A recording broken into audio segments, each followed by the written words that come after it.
টম্বের মজা এই চিংড়ির মাছ। হ্যালো ভিউয়ার্স, আসসালামু আলাইকুম। তোমরা ব্যাপারকে কেমন আছো? আশা করি ভালোই আছো। মুই কলো আলহামদুলিল্লাহ বেমালা ভালো আছি। এই দেখো ডিম ভরা চিংড়ির মাছ। এই হয়েছে মগো পটুয়ালি এলাকার পায়রা নদীর চিংড়ির মাছ। তাই মুই আজকে চিংড়ির মাছ রাঁধছি, হের লেগে তোমাকে লগে শেয়ার করতে চলে আইলাম। এই দেখো কড়াইতে দিছি তেল, পেঁয়াজের লগে নুন একবারে দিয়ে দিছি। নুন দিয়ে ভালো করে পেঁয়াজটা একটু লাড়াচাড়া দিয়ে পেঁয়াজ যেকালে একটু নরম হয়ে আইছে সেইকালে দিছি মরিচের গুঁড়া, হলদির গুঁড়া, জিরা গুঁড়া, ধনিয়া গুঁড়া।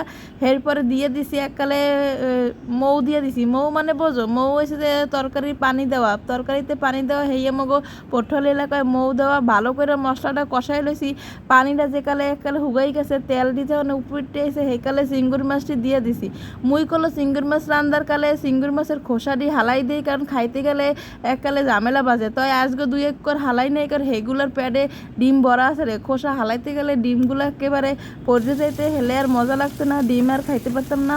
হেললে গে হে কয়টার খোসা হালাইলে আরগুলোর খোসা হালাই দিচ্ছি। দেখো কি সুন্দর হয়েছে। এই হয়েছে চিংড়ি মাছ বুনা। এককালে সুন্দর মতো কষাইলো, ভালো করে কষাইয়া এরপরে আবার একটু মৌ দিয়ে দিমু। তোমরা যারা মৌ চেনো না হেরা চিনে লও। মগো পটল এলাকার তরকারির জল দেওয়ারে কয় মৌ দেওয়া। একালে ভালো করে কষাইয়া এরপরে মৌ দিয়া এই মৌ হুগানের লেগে আবার একটু চুলায় রাখতে হবে দিয়ে দিছি। এককালে কয়টা সাইডেট নাহান হয়, সাইডেই তো দিছি, সাইডে দিছি কাঁচামরিচ চিড়া, পেট চিড়া দিয়ে দিছি। দেখো মোর রান্দা প্রায় হয়ে গেছে। তোমরা কেমন হয়েছে রান্দা এই কমেন্টে জানাইতে এককালে বলবা না। জীবন বললে গেলো খবর আছে, হেলে কিন্তু আর তোমাগুলো আর ভিডিওই ছাড়বো না। এই যদি হরো কমেন্ট না হলে কি ভালো লাগে ভিডিও দিতে। দেখো মোর চিংড়ি মাছের পানি হুগেই গেছে। এখন আল্লাহ দিলে ভালোই হয়েছে, রান্দা শেষ প্রায়। দেখো আমার চিংড়ি মাছগুলো হয়ে গেছে। মুই নামানোর আগে একটু ধনিয়া পাতা দিয়ে দিলাম। তোমাকেও ঘরে যদি ধনিয়া পাতা থাকে তোমরা দেবা, না থাকলে দেবা না। এটা কোনো না দিলেও কোনো সমস্যা নাই। চিংড়ি মাছে ধনিয়া পাতা যে দেওয়াই লাগবে এরকম কোনো কথা নাই।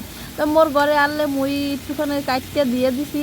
দেখো মোর চিংড়ি মাছের একটু পানি টানামু, এরপরে কলো চুলাটা নিবাই দিমু। তো তোমরা কেরা কোনাইন্দা দেখতে আসো মোর ভিডিও হেরা কমেন্টে জানাই দিও। মোগো এলাকার যদি কেউ থাকতে থাকো মোর ফলোয়ারের মধ্যে হেরা কমেন্টে জানাই দিও যে তোমাগো বাড়ি কোনখানে। মোগো বাড়ি কোনো পটুয়ালি তো থাহি মুই ডাকায়। এই দেখো কি সুন্দর হয়েছে মোর চিংড়ি মাছ বুনা। এককালে মাখো মাখো জল জল একটু একবারে শুকনো শুকনো হরমোনা হেলে একবারে খাইতে মজা লাগবে না, হালকা একটু জল জল থাকবে। এই হয়েছে মোর রান্দা। তো আজকে মগো পটুয়ালি এলাকার এই পায়রা নদীর চিংড়ি মাছ তোমাকে লগে শেয়ার হয়ে দিলাম। তোমরা কেউ সবাই কমেন্ট করে জানাই দেবা যে মোর চিংড়ি মাছ রান্দা কেমন হলে তোমাকে বাড়ি কমে। তোমরা কেউ কি মগো বরিশাল পটুয়ালির এলাকার আসো কি না, যদি থাকতে থাও কমেন্টে জানাই দিও। সবাই ভালো থাকবা, মগো লগে দোয়া করবা। তোমরাও